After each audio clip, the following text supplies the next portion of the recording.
Olá, tudo bem contigo? Vamos à última parte de valuation. Nós trataremos de avaliação pelo fluxo de caixa livre para os proprietários versus avaliação por desconto de dividendos e a estrutura de capital e seus reflexos sobre o risco e o custo de capital. Vamos lá? Avaliação pelo fluxo de caixa livre para os proprietários versus avaliação por desconto de dividendos. O modelo de fluxo de caixa descontado que utiliza o fluxo de caixa livre para os proprietários é uma alternativa ao modelo de desconto de dividendos. Os resultados podem ou não ser semelhantes. E o que isso significa? Quando são semelhantes? Quando os dividendos são iguais ao fluxo de caixa livre para os proprietários. E quando o fluxo de caixa livre para os proprietários é maior que os dividendos e o excedente é investido em projetos com valor presente líquido igual a zero. Quando são diferentes? Quando o fluxo de caixa livre para os proprietários é maior do que os dividendos e o dinheiro excedente ou rende taxas de juros abaixo do mercado ou é investido em projetos de valor líquido presente negativo.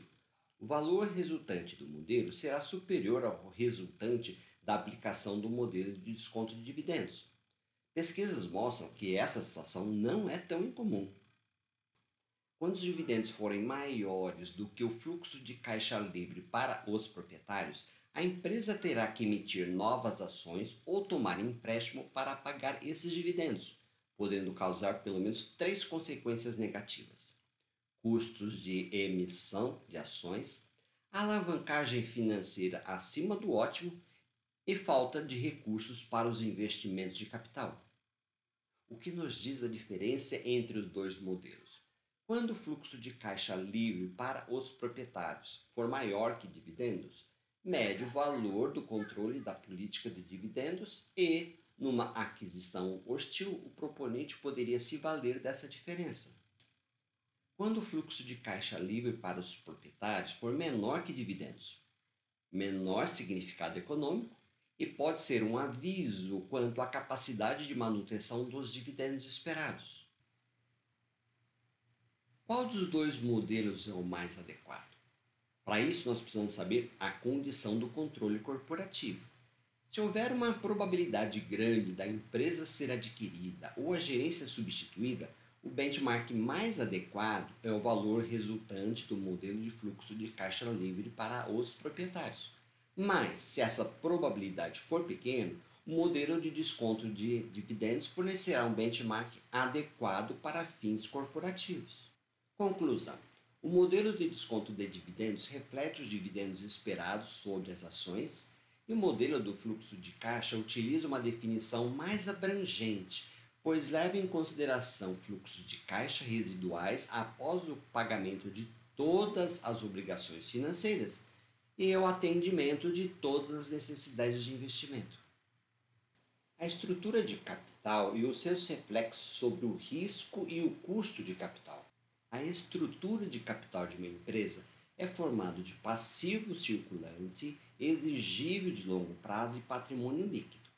O exigível de longo prazo é capital de terceiros e são empréstimos que vão vencer daqui a um certo tempo.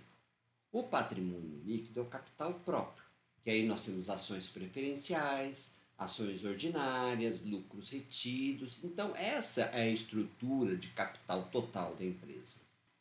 O custo de capital de terceiros é inferior ao de outras formas de financiamento, pois tem preferência no pagamento, podem exercer pressão legal e os juros são dedutíveis do imposto de renda. O capital de terceiros precisa ser devolvido em uma data futura, mas o capital próprio deve permanecer da empresa por um período indefinidamente longo. O capital obtido com a emissão de ações ordinárias e ou preferenciais geralmente é a forma mais cara de capital próprio, seguido pelos lucros retidos. Diferenças do capital de terceiros em relação ao capital próprio. Influência nas decisões financeiras da administração. Capital de terceiros não tem e o capital próprio tem. Direitos sobre resultados e ativos. O capital de terceiros tem a preferência e o capital próprio fica subordinado ao capital de terceiros. Prazo de vencimento. Capital de terceiros tem, capital próprio não tem. Tratamento fiscal. Capital de terceiros são dedutíveis e no capital próprio não há dedução. O volume de alavancagem pode afetar seu valor, alterando o retorno e o risco. O nível de alavancagem financeira varia conforme o setor ou ramo de atividade, assim como entre as empresas de um mesmo setor ou de um mesmo ramo. Risco econômico é quando a empresa não consegue cobrir os seus custos, e financeiro, quando ela não consegue pagar suas dívidas. As principais referências foram do Copland, da Mondaran e Rapaport. Você pode comprar qualquer um deles para você se aprofundar no assunto. Bom, pessoal, acabamos a valuation. Espero que vocês tenham gostado. O conteúdo é um conteúdo pesado, mas você tem as fórmulas nas referências. Então, até a próxima. Tudo de bom.